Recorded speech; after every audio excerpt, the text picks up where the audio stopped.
Hi dudes, இன்னைக்கு ஹஸ்பண்ட்க்கு ஒரு பாயசத்தை போட்டலான்னு சேமியாவை kitchen ஃபுல்லா தேடினேன், கிடைக்கவே இல்லை. என்னடா இது மதுரைக்காரனுக்கு வந்து சோதனைன்னு நினைச்சிட்டு இன்னைக்கு பாயசத்தை போட்டே ஆகணும்னு வெறி கொண்டு தேடினதுல பாசிப்பருப்பு தான் கிடைச்சது. சரி, இதுலயாவது பாயசத்தை போடுவோம்னு ஒரு குக்கர்ல பாசிப்பருப்பை லைட்டா வறுத்து ஒரு பாத்திரத்துல தண்ணி ஊத்தி ஊற வச்சுட்டு அதே குக்கர்ல ஆல்ரெடி 5 மணி நேரத்துக்கு முன்னாடியே ஊற வச்ச ஜவ்வரிசி போட்டு அது வேகிற அளவுக்கு தண்ணி ஊற்றி 10 நிமிஷம் வேக விட்டுருங்க.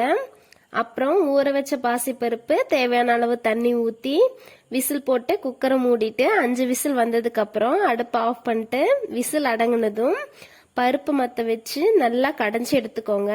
அதை அப்படியே அடுப்பில் வச்சு தேவையான அளவு சர்க்கரை வெல்லம் எது வேணா சேர்த்துக்கோங்க.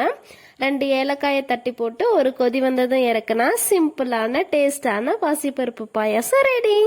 நீங்க வீட்டில் இருக்க திங்ஸ் வச்சு இது மாதிரி ஏதாவது ட்ரை பண்ணியிருந்தீங்கன்னா கமெண்ட் பண்ணுங்க. வீடியோ பிடிச்சிருந்தா சப்ஸ்கிரைப் பண்ணி சப்போர்ட் பண்ணுங்க.